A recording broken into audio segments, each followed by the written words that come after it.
Hi, I'm Hal Roberts. This is Bridge City News. Here's some of the top stories we've been following. It's Election Day in Alberta. Will the UCP and Daniel Smith hold on to power? Or will Rachel Notley's NDP form government once again? There was an increase in wildfire activity in Alberta over the weekend. Emergency officials will have an update for us. And there's a unique garden on top of a roof in Lethbridge, which is helping to provide for the food banks here in our city.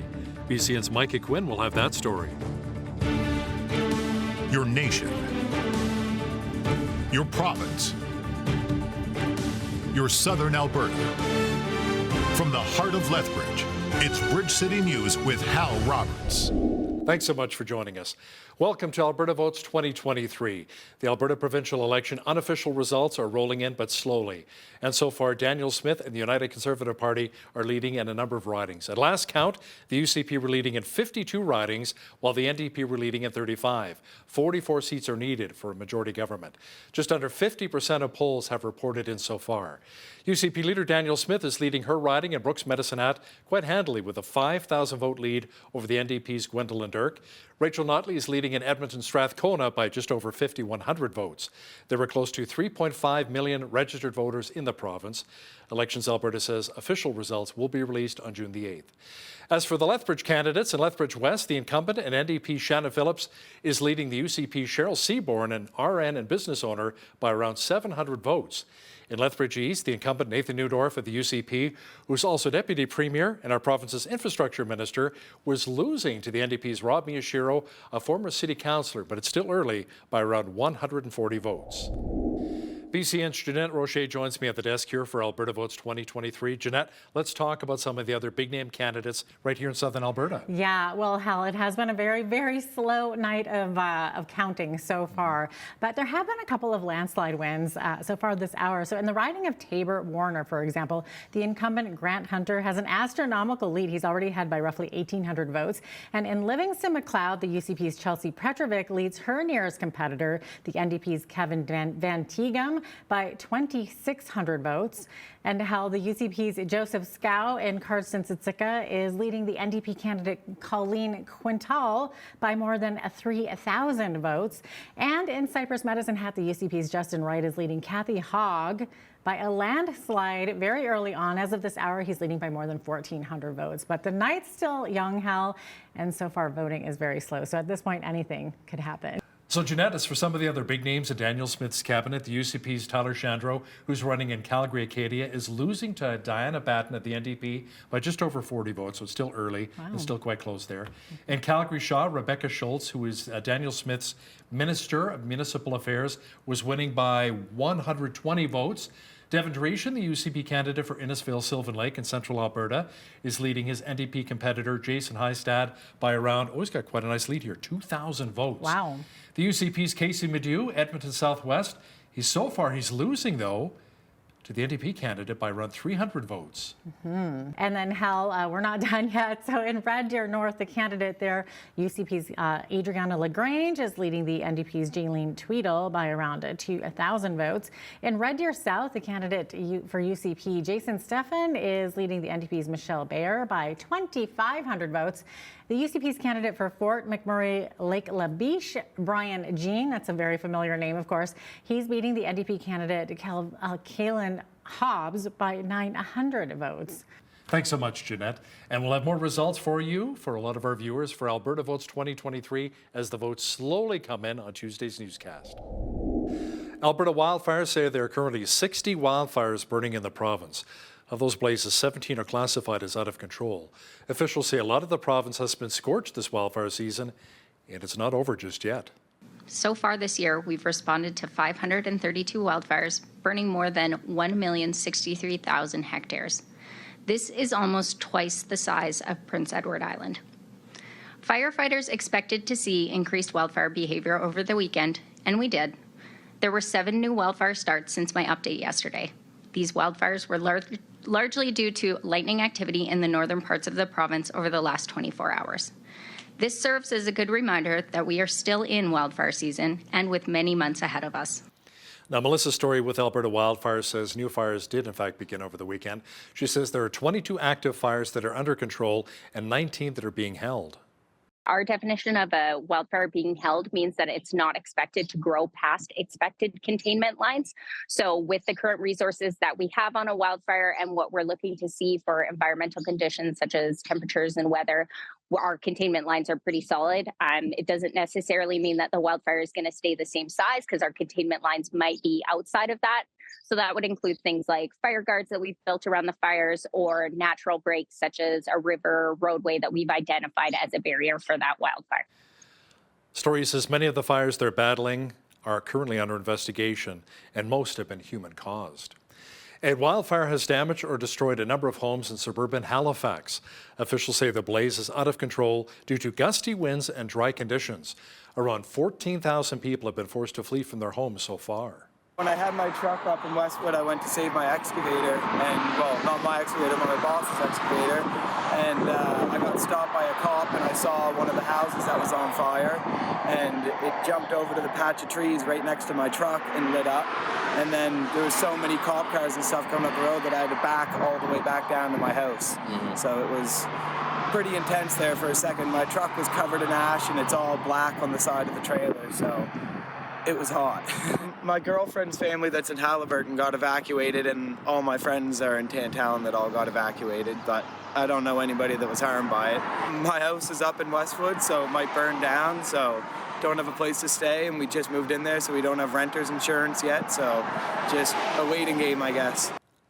Prime Minister Justin Trudeau says his government will offer support to the people of Nova Scotia, as so many have been impacted by the wildfires. We're going to be there for the people of Nova Scotia as they deal with these terrible wildfires. I know Minister Blair has been engaged throughout the weekend with his counterparts. I will be hopefully speaking with both Premier Houston and Mayor Savage a little later today to express that the federal government will be there to support in any ways we can as people are dealing with some pretty terrifying situations. And we'll always be there to try and help make sure that nobody gets hurt in this very, very difficult moment. A Conservative member of Parliament for New Brunswick says wildfires are also affecting his province. A forest fire is currently uncontained a few kilometers outside of St. Andrews in New Brunswick, in Beau-Quebec and Shamcook. Yesterday evening, the fire was approximately 100 hectares in size. Today, it's grown over 400%. 400 families have already been evacuated, and it is not known how many homes have been destroyed. This morning, 7 fire water bombers resumed work, but on-the-ground resources are needed. My deepest gratitude goes out to the firefighters, volunteers, and other first responders working hard to get these fires under control in my riding, elsewhere in New Brunswick and in Nova Scotia. I know the federal government's reached out to my premier. I appreciate that. I do urge the federal government to offer any assistance to maritime provinces, local emergency personnel, and my constituents to control and extinguish these fires. Federal ministers announced an investment of almost $96 million over 5 years to support families of missing and murdered Indigenous people and Indigenous victims of crime. Officials say that will include a cash infusion of $20.4 million this year and next. Failure to provide these funds in a systemic way, in an Indigenous-led way, means that people continue to go missing and often turn up dead, or in the case of their families and the survivors, do not get the closure and accountability that that is due. And in turn, they become vulnerable and are more at risk of turning up missing and often dead. So today's announcement is one that is very important for a particularly vulnerable group in society that Canada has to protect. Canada's immigration minister says Ottawa's using a new system to bring spouses, children, and parents of recent immigrants to Canada more quickly. The new system uses advanced analytics to identify people who have a permanent residency application in the system and approve their visa to visit Canada quicker. At present, family members from visa-required countries who've submitted family-class permanent residency applications and are waiting for it to be finalized, they can apply for a temporary residency visa so they can join their sponsor in Canada. but far too many are refused on the basis that they're unlikely to return home, despite the fact that an overwhelming majority, well over 90% of these people, are approved for permanent residency after their application has completed processing. I'm so pleased to share that by increasing our use of technology, advanced analytics, and streamlining our processing, we've done a couple of very important things in recent months. We've successfully eliminated the backlog of temporary residence visas for family members who already have a permanent residency application in process. And very importantly, our new approach towards spousal TRV applications has approved well in advance of 98% of applications, so spouses and their kids can be with their families while they await the processing of their permanent residency application. There's news coming out of North Korea that the government there had a North Korean family arrested, including their 2-year-old child, also thrown into a political prison simply for owning a Bible. Our foreign affairs expert Lisa Daftari says this actually happened back in 2009, but details were only recently uncovered by the U.S. State Department.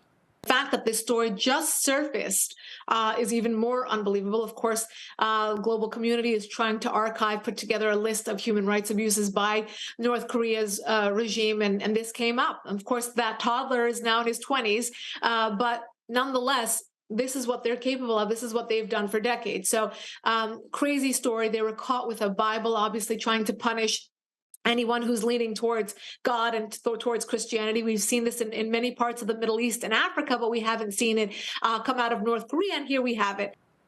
Catch the full interview with Lisa Daftari from the Foreign Desk and myself coming up after Business News. Police in Coaldale, Alberta responded to a report of a man with a handgun who shot at a residence in Coaldale on Friday afternoon. RCMP say following the shooting, the man left the area and was headed towards Lethbridge. Police say when he left the scene, he allegedly shot at a vehicle beside him while traveling on Highway 3. Police later caught up with the suspect and he was arrested. The pistol that was confiscated in the vehicle was determined to be a Winchester BB gun replica. 37-year-old Daniel Ferguson of Coaldale faces various charges, including pointing and discharging a firearm and dangerous operation of a motor vehicle. He appeared in Lethbridge Court earlier today. Lethbridge police have charged a man in connection with a fire at the Sandman Signature Hotel earlier today. When fire and emergency crews arrived at around 1:15 a.m., they saw the blaze burning under a concrete loading dock near the southwest corner of the hotel. They were quickly able to extinguish it. They also discovered a second smaller fire involving a parked minivan in the rear lot. Now, that fire was also put out by fire crews. Fortunately, no one was injured from either blaze. Police were able to arrest the suspect a short time later. 33-year-old Charles Lewis Pantherbone of Lethbridge faces various charges, including arson with disregard for human life and 2 counts of assaulting a peace officer. He remains in custody while the investigation continues. Target Hunger is one of the biggest fundraisers of the year here in our city. Staff from the Lethbridge and Interfaith Food Banks say they're hoping to raise about £60,000 worth of food this time around. The event will take place on June 10th, with volunteers dropping off yellow bags at houses around the city just a few days prior to. You can then deposit in as many non-perishable food items as possible in each bag. Mac Nickel, the executive director of the Lethbridge Food Bank, says they're in dire need of more volunteers to help with this initiative. What we do for Target Hunger is there's 2 main ways to volunteer. There's to do sorting volunteers, where people come to the food banks on June 10th and they help sort all the foods that people bring in and put it into our food bank. That's a very important role, but one of the more important ones for Target Hunger is to take routes. So what it works as is a volunteer will come and grab bags from us, and then they go deliver those bags out to a neighborhood. Then they'll go back out on the 10th again and gather those bags and full of food and come deliver them back to the food bank. Those routes are not getting picked up as fast as we would like to see. I think, it's been such great weather and everybody's making so many great plans. However, we're starting to see some real gaps. I know South Side has been doing really well. I think we only have 9 routes left there, but the North Side specifically really needs some help. We need to start filling in those routes. Nickel says the food bank is looking for canned fruit, soups, and meats. There's also a real need for craft dinners and other pastas. And for volunteer opportunities, make sure you check out our website, bridgecitynews.ca. Park Place Mall here in Lethbridge has been growing a special garden on their rooftop since 2009. And once the vegetables mature from that garden, they're taken to local food banks. Video journalist Micah Quinn chatted with staff from the mall and the Lethbridge Food Bank about this incredible initiative that boasts 13 different planters. We donate on average about 80 pounds of vegetables, fresh vegetables per year, combined to both food banks. Nestled in a small corner on the rooftop of Park Place Mall is a unique garden that has been in place for 14 years now. Staff from the organization explained to us what kind of veggies are being grown here on the rooftop. Tomato has been a staple at our garden since the beginning. We've done carrots, peppers, potatoes, corn is the first year this year, zucchini. We tried a herb garden a few years ago. We've done that. We've had pumpkin, squash. We've done almost every vegetable that you can imagine. Earlier this month, the maintenance team finished seeding for the sustainable garden. All of our planters are constructed from reclaimed pallets or wood around the property. We use harvested rainwater, compost from our tenants. Staff with the Lethbridge Food Bank say this partnership helps benefit their clients in a huge way, as they don't have a large amount of fresh produce coming in on a regular basis. Anyone that knows when they go to the grocery store, going through the produce aisle is really hard to justify, and sometimes you want to go get frozen things and stuff that might not fit a healthy diet. So when we can offer some fresh produce in our pick room and for our clients, it really helps not only support those families, but support them in a really healthy manner as well. If you're interested in seeing the progression of the garden throughout the upcoming months, you can visit the live stream on the Park Place Mall Facebook page. For Bridge City News, I'm Micah Quinn. What a cool initiative. Rooftop gardening. Youth today need a lot of our love and support. Now that's according to Tracy Muchler, who's the Executive Director of McMahon Youth Services for the South Region. Muchler says there are many factors which impact the mental health of young people.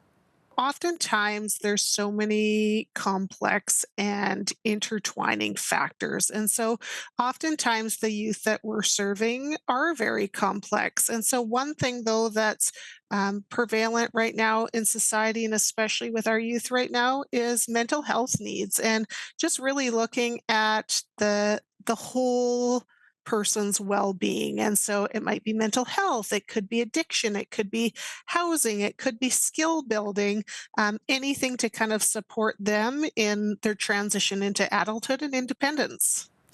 Make sure you catch the full interview with Tracy Muchler of McMahon Youth Services in Lethbridge and BCN's Jeanette Rocher coming up later in our program. Team Canada won gold at the IIHF World Hockey Championship in Finland over the weekend. Canada beat Germany 5-2 to capture gold. It was Canada's 28th overall championship. It's been a very impressive run for Canada this event, appearing in 4 straight gold medal games and 7 of the past 8. Canada earned a spot in the championship match following their 4-2 win over Latvia in the semifinals. Germany, meanwhile, advanced to the gold medal game after beating the U.S. 4-3 in overtime. Congratulations going out to Team Canada once again, bringing home the gold. That's fabulous. Well, farmers in our region must be loving all of the moisture we've been seeing lately, but will the off and on showers continue? A full look at the weather pictures on deck.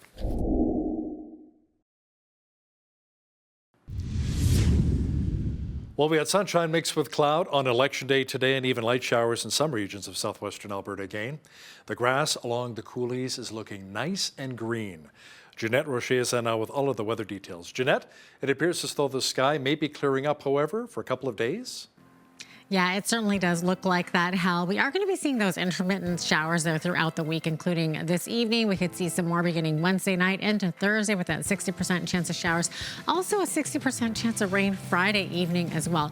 But otherwise, we've got that mixed in with a lot of sunshine, especially on Tuesday. It's going to be a scorcher. We're looking at a 29-degree day with a high UV index as well. So definitely break out the sunscreen, the sunblock there. 24 for a high on Wednesday with partly cloudy skies. And then getting into Thursday, that 6% chance of showers with the temperature dropping a bit down to 15 degrees, up to 20 again on Friday, 24 on Saturday, and a lovely 25 degrees to round out that 70 forecast on a Sunday. Okay, so the average high for this time of year, 20 degrees, average low, 6 degrees, 32. That was our high temperature on this day. That happened back in 1986, and the record low on this day was 0, and that happened back in 1989. 5:31, that's when the sun rose this morning, sunset this evening at 9:27 p.m. We're looking at 15 hours, 56 minutes of daylight. Oh, yes, we are. Okay. On the west coast tomorrow, plenty of sunshine, clearing in the morning, should remain that way throughout the day in Victoria. High of 20 degrees. Fairly windy, though, in the Juan de Fuca Strait, so 30 to 60k winds there.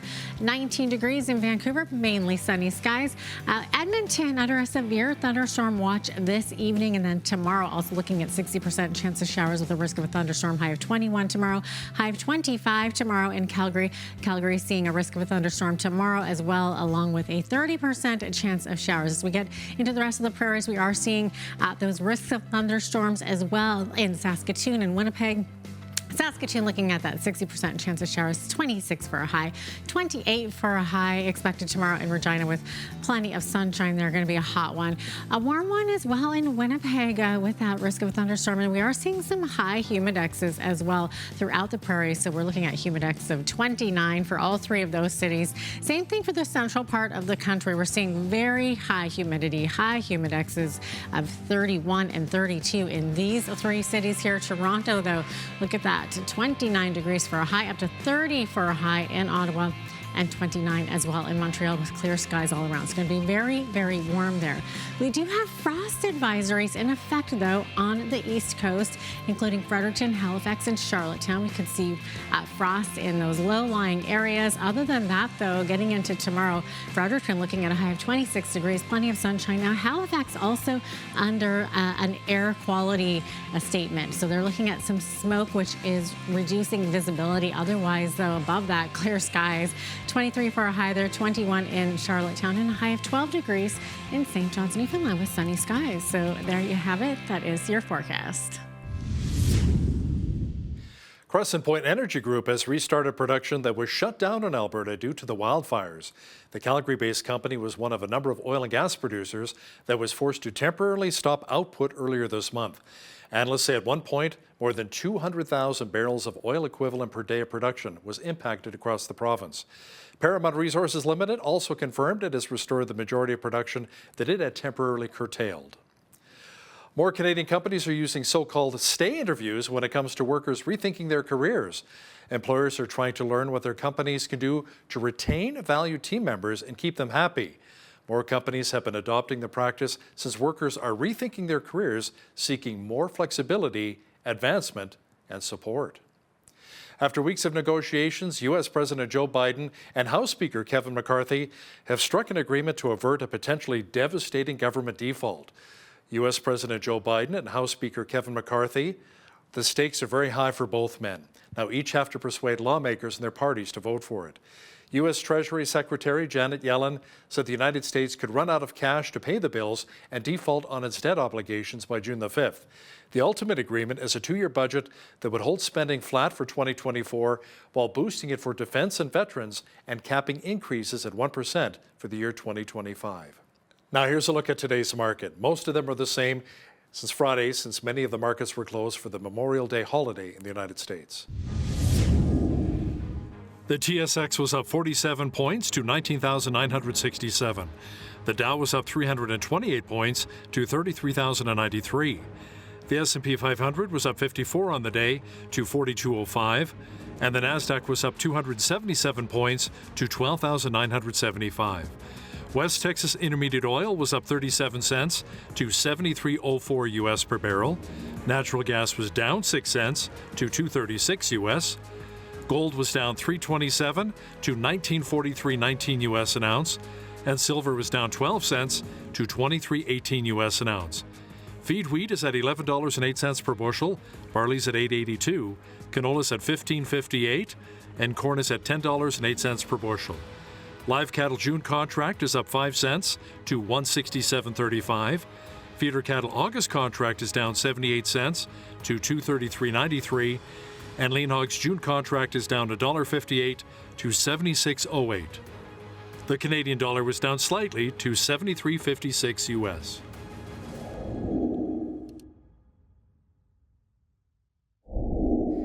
Recapping one of our top stories, Alberta Wildfire says there are currently 60 wildfires burning in the province. Of those blazes, 17 are classified as out of control, 19 are being held, and 22 are under control. Officials have responded to 532 wildfires this year, which have scorched more than 1 million hectares of land, which is almost twice the size of Prince Edward Island. There's a recent report by the U.S. State Department that a family in North Korea was thrown into a political prison for simply owning a Bible, having a Bible in their possession. Our foreign affairs expert Lisa Daftari will have details for us momentarily. Listen, if you see news happening in your community, be sure to drop us an email at info@bridgecitynews.ca. We'd love to hear from you. Here's today's Bridge City News community calendar. The Lethbridge Senior Citizens Organization is looking for volunteers to take part in their Drive Happiness program. This program is to help seniors in our community who are facing extreme loneliness due to lack of accessible transportation. Volunteers drive clients to their medical appointments, pick up groceries, and take them to important life activities. If you're interested in this opportunity and for more information, visit lethseniors.com/volunteer drivers. Lethbridge Legal Guidance is a nonprofit society offering free legal advice to low-income Southern Albertans. It holds clinics on Tuesdays from 4 to 6 p.m. by appointment only. Some of the areas the society assists in include family, criminal, traffic, immigration, EI, and other issues. For more information, call 403-380-6338 or visit their website, lethbridgelegalguidance.ca. And that's today's Bridge City News community calendar.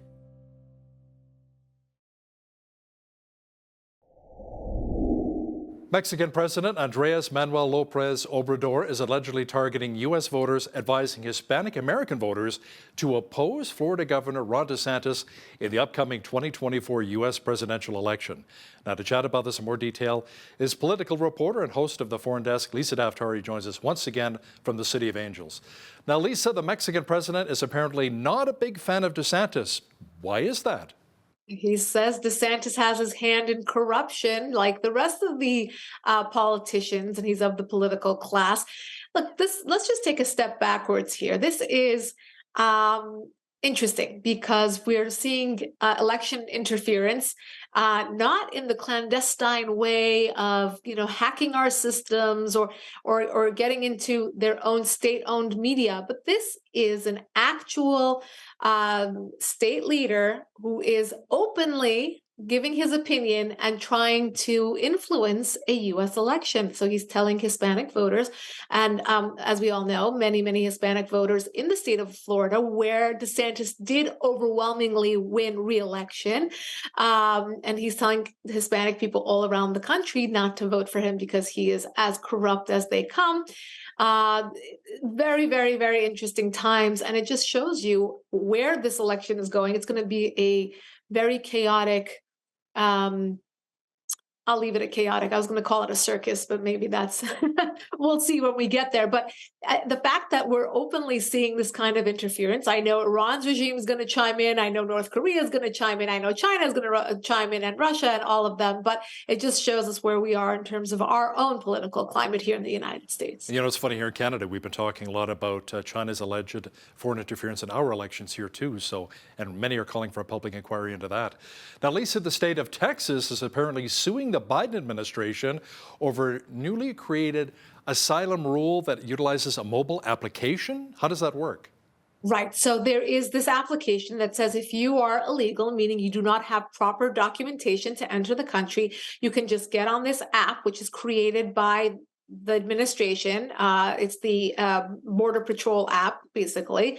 And you can make yourself an appointment to have a hearing, or, to basically facilitate and to speed up the process of coming into the country. So Texas and many other border states are taking action against the administration for their lax policies, because they're the ones who have to bear the brunt of it.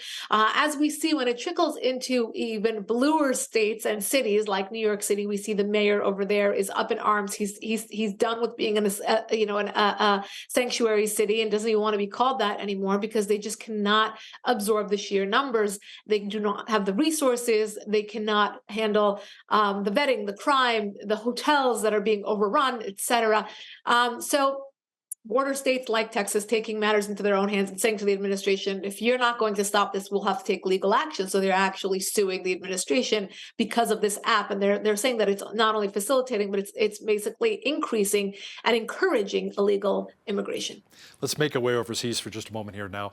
A retired Israeli general says the United States must take a leading role in creating an anti-Iranian coalition to prevent a consolidation of a Chinese-Russian bloc with Tehran. Lisa, some say this coalition is serious and would destabilize the Middle East and cause all sorts of chaos. Absolutely. I mean, this warning shouldn't even be necessary. But I mean, who's listening anyway, right? The fact that China and Russia are teaming up, not only the two of them, but they're bringing on other rogue players, right? So you have Iran's regime is trading with Russia, is providing them with the drones that they're using in Ukraine. The United States then loosens funds to Iran's regime, who is funding weapons to Russia. And on this end, we are paying for the Ukrainian assets and military equipment in that war. So basically, we're affecting both sides of the conflict between Russia and Ukraine. It's mind-boggling, really. When you connect the dots, it makes zero sense.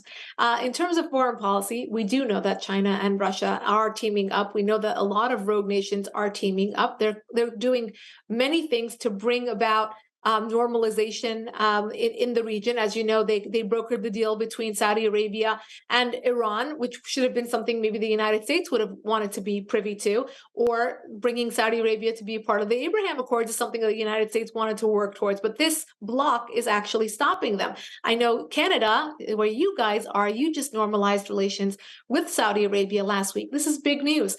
The fact that these interest-aligned relationships are flourishing is a wonderful thing. But for the United States to take a back seat and not be aware of the bad guys forming these alliances, then that's something that we need to wake up to. And of course, Israel is all over this, warning us and telling us what we need to do. Their intel is top-notch. Of course, they have to watch this threat around the clock because it's in their neighborhood and they're in direct harm's way. The report surfacing from the U.S. State Department, Lisa, that North Korea once sentenced a toddler to life in prison because the child's family was caught with a copy of the Bible. Now, the entire family, including the 2-year-old, were allegedly given life sentences in a political prison camp back in 2009. Come on, this is unbelievable. It's unbelievable. And the fact that this story just surfaced is even more unbelievable. Of course, global community is trying to put together a list of human rights abuses by North Korea's regime, and this came up. Of course, that toddler is now in his 20s, but nonetheless, this is what they're capable of. This is what they've done for decades. So crazy story. They were caught with a Bible, obviously trying to punish anyone who's leaning towards God and towards Christianity. We've seen this in many parts of the Middle East and Africa, but we haven't seen it come out of North Korea. And here we have it. China, North Korea clamping down on organized religion, clamping down on Judeo-Christian values of the West. And here is a very heinous example of a young child and his family being punished for merely possessing a Bible. That's just crazy. Lisa, tensions between China and Vietnam are escalating. A Chinese research ship and 5 escort vehicles were in Vietnam's exclusive economic zone on Friday, close to gas blocks operated by Russian firms in the South China Sea. Now, this took place one day after Vietnam ordered the ships to leave. Right, but who's listening, right? So China is doing its own thing. Look, these are all provocations. Each one adds one more notch on the belt and gives one more vote of confidence to China about what they are capable of doing and what they will get away with. There are very few South Asian countries who have not been affected by China's bullying. And here you have Vietnam. You can add them to the list. Of course, Japan, South Korea have been very vocal about it.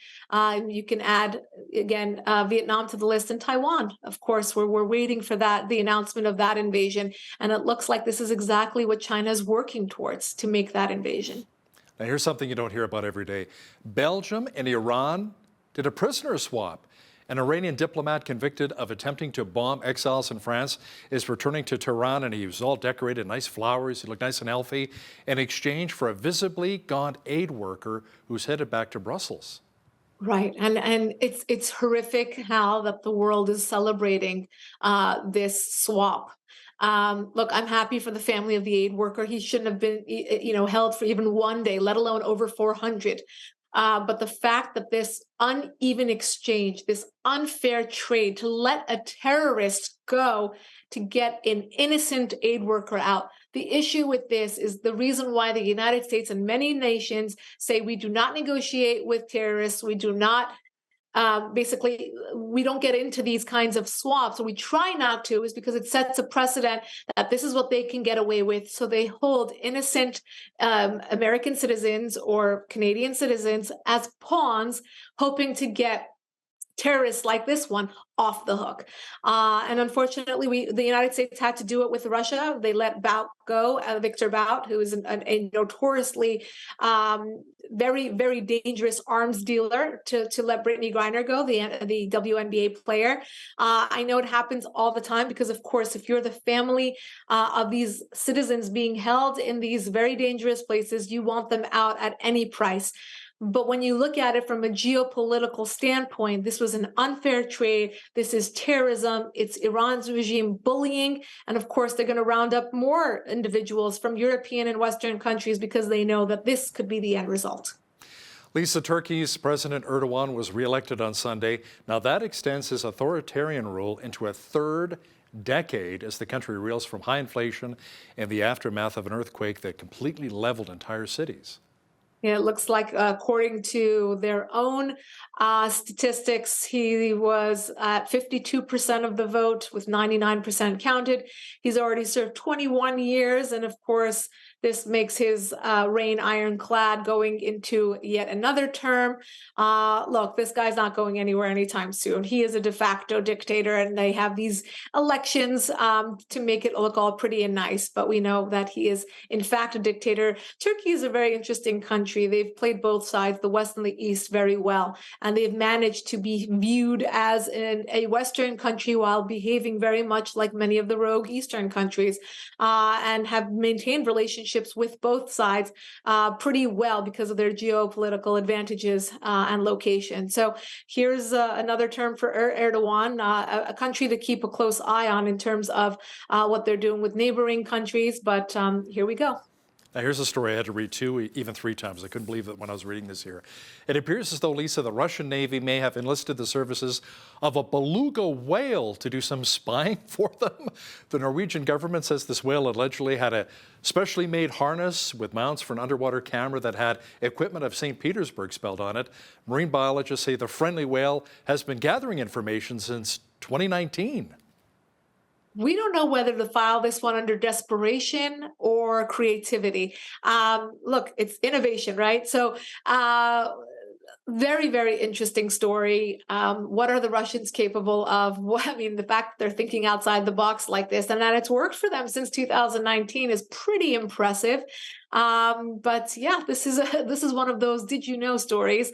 And now they can keep an eye on sea life, making sure that they're not, causing any more harm in terms of causing, espionage or whatever they're capable of doing, because this is what Russia does. Coming up with very, very creative ways to spy against the enemy. Let's circle back to the upcoming election here, Lisa, for next year for you guys. Let's talk about the popularity and polling numbers for Joe Biden right now. Where does it stand? Joe Biden's numbers are abysmal. They have been. Kamala Harris, his VP, even worse, dipping very, very low. I think at this point, it is the Republicans' election to lose, and the Democrats just have to stand back, meaning many believe that the way that Joe Biden won this previous election was because he just wasn't Donald Trump, right? So you just want to vote against somebody, not for somebody. And it looks like that's the way it will be again. If Joe Biden is in fact on the ticket and he does win re-election in some miraculous way, it'll be because nobody wants to vote for the Republican on the ticket. So this is a tough time for the Republican Party because they're battling this the popularity of Donald Trump, but can he win is the question.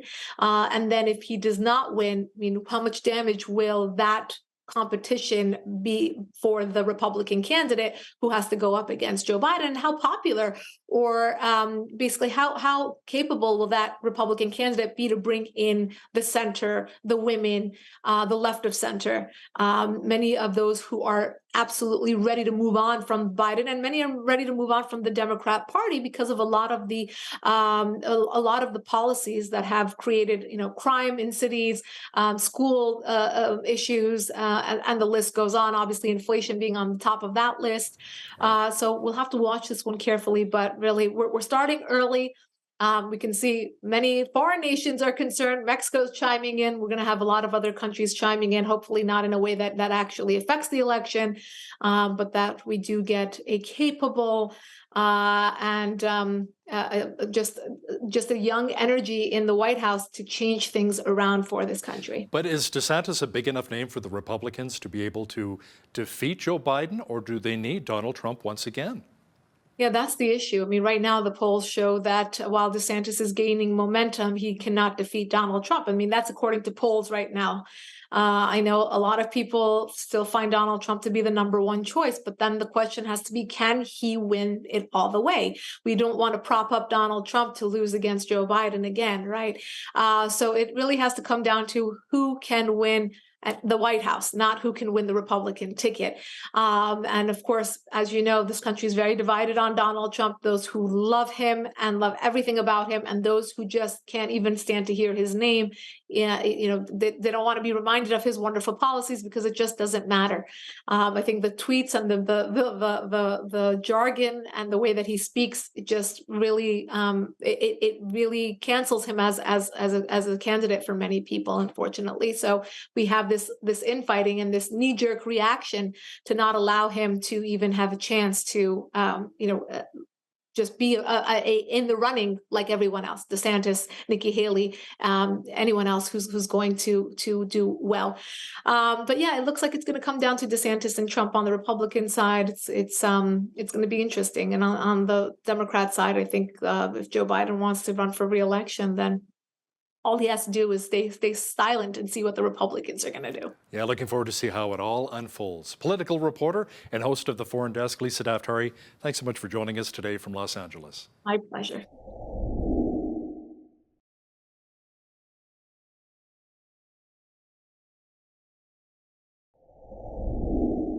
There are many troubled youth in southern Alberta and also many wonderful families who are willing to take these kids in, but sometimes they need a little bit of help or support in making that big transition. And that's where McMahon Youth Services comes in. So to talk more about the impact that McMahon Youth Services has on youth and families here in Alberta is Tracy Muchler. She's the Executive Director of McMahon Youth Services for the South region. She joins us from Medicine Hat. Tracy, welcome to Bridge City News. Thanks for having me today. Absolutely. Okay, so maybe tell us a little bit about how McMahon Youth Services got its start and what it does. Yeah, so McMahon is a nonprofit organization. We're actually a provincial organization, and we're one region of that provincial organization. So we cover all of southern Alberta, and we serve individuals with diverse and often complex needs. So we do things such as skill building and support groups, recovery and addiction supports, supervised visitation, family mediation, housing, shelter, therapeutic foster caregiving that we might talk a little bit about, and lots of community connections. We also operate actually 2 drug treatment courts, one in Lethbridge and one in Medicine Hat. Okay, so it's all about youth mainly. Yeah. Okay, so Yeah. what are some of the main needs of the young people when they first encounter McMahon Youth Services? Yeah, oftentimes there's so many complex and intertwining factors. And so oftentimes the youth that we're serving are very complex. And so one thing, though, that's prevalent right now in society, and especially with our youth right now, is mental health needs, and just really looking at the whole person's well-being. And so it might be mental health, it could be addiction, it could be housing, it could be skill building, anything to kind of support them in their transition into adulthood and independence. Okay. So are you there to also sort of teach some skills and whatnot? And yeah. Yeah, so we do have a couple of programs actually. We're part of the family resource networks, and a few of those programs have some skill building as well. And so it could be maybe that individuals or youth have never had the opportunity to learn cooking skills or housekeeping skills or how to write a resume or any of those things. And so we'll either do that with them or connect them as a service brokerage to other services in the communities to help them achieve those goals. Okay. Okay. So what does your center look like? Do you have a place for them to stay as well? So that totally depends on the location. In Lethbridge specifically, we actually do have a youth drop-in center. And so youth can absolutely come in, and there's a staff member there just to engage in whatever their needs might be that day. And so sometimes that need is just a safe, warm place. And sometimes it is like, hey, I want to learn how to do this, or I have a goal to get this job. And so, yeah, it's really unique to what the individual needs. That is so cool. And McMahon Youth Services has grown a lot over the years, hasn't it? So to what credit would you owe the growth of the organization Oh my to? gosh, our staff they're absolutely amazing, and just the support from obviously the community and of course the government of Alberta. They are who we would primarily get most of our funding from, and so we always thank them for those opportunities to provide these services to community. But yeah, no, the staff are just amazing and are really person centered and there for the right reasons, and I think that translates just into really high quality service and outcomes. That's incredible. Okay, so what about the youth that are involved? So you must have some great success stories. So how have you seen the programs that change the lives of Alberta youth? Yeah, it's so cool. And I mean, I actually don't come from the sector, but that's what keeps me here is seeing those successes. And sometimes it's honestly the tiniest little things that we may take for granted. And so it could be just, recently we've had one youth partake in extracurricular activities. And that was something at, the age of 16, they had never had the opportunity to do. And so then just to see the benefits from that, whether it's friendships and social connections built, just the skills that you get from being in those peer groups, right? And so sometimes it's things as small as that to, sometimes we see the huge successes where you have a youth with complex needs and may have had some historical trauma that you really feel like you're in a hopeless situation to all of a sudden, they're 30 years old and applied. Sometimes we even have them coming back to give back to the community at McMahon or other employees or other employers because they really want to create those opportunities for others that they've had created for them. That's really incredible. I love that. Now, how does it work exactly? How do these youth come across McMahon? Yeah, so it kind of all depends on the program or service accessing. So we have some services that are open referral, and so anyone from the community can come. For example, the Youth Drop-In in Lethbridge or in Medicine Hat, we have what's called the Youth Hub. And so those are just things that, you might get access to through school or through a friend or however the means. There's other programs as well, though, that do require a referral. And lots of times those referrals may come from a housing body or children's services if the families had involvement with children's services. And so it really just depends. But of course, our open referral programs are available for self-referrals or for families and natural supports to connect with us. Okay. And you're there for the fostering family as well, obviously, right? We are, yeah, we're super excited. Over the last number of months, we've had the opportunity to work with what's called therapeutic foster caregiving. And so it's an addition to the traditional foster care continuum and also an alternative to group home care. And so it's a therapeutic family-based short-term out-of-home placement program that supports children with complex trauma care needs. And so we really promote an inclusive approach. And I guess what's different to traditional foster care is that the caregivers are given extra training and access to family specialists that can really help promote safety in the home and provide those wraparound supports to the youth. So it's a really exciting alternative that we're so pleased to be a part of. And would, I guess, just put in a little bit of a plug is that we're always looking for therapeutic foster caregivers. And so if you are interested in helping children in the program, please reach out. Check our website or call any of our McMahon offices. Okay, oh, that's wonderful that you're there to help support them. And is it in the form of like a group setting, or is it one-on-one counseling, or is it almost like a help phone? Like, help, I need help with this situation. Almost Kind like of all of the emergency. above Really? is Okay. available to the homes. Yeah, it's, we really do want to create that community of caregivers as well to be supporting each other, but you do also then have a lot of one-on-one access to that family specialist, whether it be in the home or out in the community or by phone or all the different ways. We just really want to wrap around those families so that they can be successful. Oh, that's wonderful. Now, times have changed a lot since the start of McMahon back in 1975. So, Tracy, are the issues impacting youth similar today as they were in the past, or have the needs become greater than in the past? Yeah, we have this conversation all the time, and I'm not sure that I would say, yes, there is a great need, of course. I hate to say a little bit that it's greater. It absolutely is great, but I like to also say that it's different.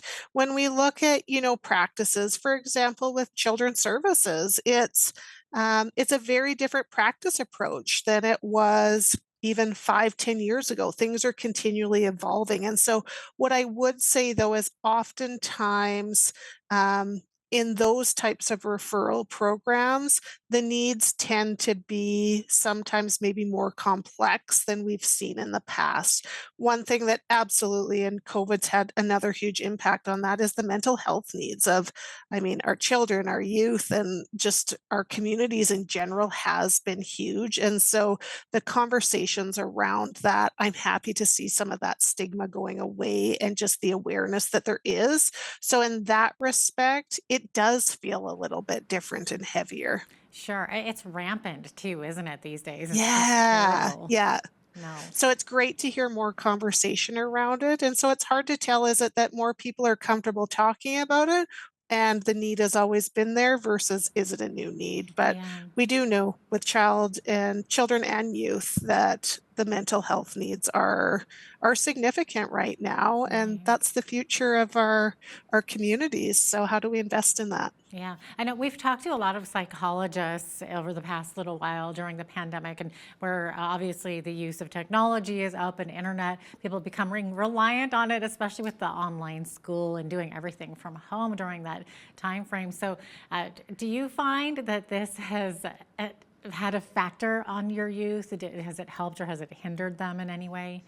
It is for sure. And honestly, probably both. As with technology, there's so many benefits to it. But has it created a new environment than when I was a youth? Absolutely. We didn't have social media and the extra challenges and pressures that that puts on youth. And so I think it's probably safe to say that, yeah, it has added a level of complexity and pressure in society that ultimately affects our kiddos. Yeah. Another thing that obviously makes headlines a lot too is the kids caught in human trafficking and sex work. So, do you assist with youth caught in that type of situation as well, or even the drug trade for that matter? Yeah, so we actually do right now. Our contract, we call it PSECA. And so it's actually focused on the southeast quarter of the province. And so they're doing lots of one on one work with individuals, as well as also working on awareness of those things. Because one thing is, it's often you don't you don't think about it. It's kind of that hidden thing. And so lots of people don't even think that it's happening in our communities. And so the program actually does work around that as well. And so it's quite focused on, especially those potentials for online harms. And so really enhancing awareness around those risks of exploitation. We try and do education on, grooming, pressured sexual activity, online resources, because that's a huge piece right now, and just really trying to how do we embrace technology and its benefits, but also keep our kids and youth and adults safe by decreasing those risk behaviors. Oh, definitely. You mentioned the need for foster parents right now. So, what is the process for fostering a child or a youth? Yeah, so what you would do actually, it's quite an intensive I process. can And so imagine. I would recommend heading to our therapeutic foster care website. And we have a family specialist again that will address all the questions. And so we have community information sessions so you can see initially if it's a fit for you. And then starts going down a pretty intensive process if you actually want to pursue having a foster child in your home. And so it's exciting, but it is a lot of work because we also want to make sure that it's a great fit for the youth and for the families and everyone involved, and that we have that safe environment for them. Definitely. Can you talk about the impact that families can make on a child who needs a foster home?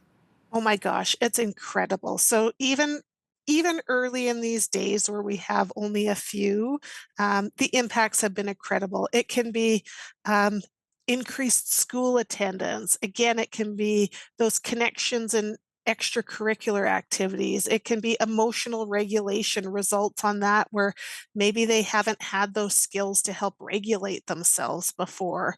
And so honestly, the opportunities and impacts are endless. Oh, definitely. And I would imagine that you've also seen an impact on the community by the work of McMahon Youth Services and the work of these foster families with these kids coming out of this. It is. It's really cool. And some of the neatest things that we've seen too is that um, maybe it's family members or supports that these kiddos actually have never had the opportunity to connect with are coming back into their lives and create those opportunities for that permanency in them. And so, yeah, it really is profound. Fantastic. Do you have any specific stories that you can think of or share? I guess honestly, one is that comes to mind is specifically just around school attendance. So, we've had a youth that due to some historics has not been able to attend school regularly. And, within a month or two, having those supports wrapped around them and the family have just given this sense of optimism and control in their lives, because we also really want to include them in the decision making. And so by empowering them and seeing them gain the confidence to say, no, this is what I need to succeed. And then how that comes out in little bits, like it is school attendance, gaining employment, joining activities, has been amazing. That's fantastic. It looks like we're out of time, but Tracy, thanks so much for joining us today. Appreciate it. Thank you so much for having me. Absolutely. Tracy Mutchler is the Executive Director of McMahon Youth Services for the South Region. I'm Jeanette Roche on behalf of all of us here at Bridge City News. Thanks for watching.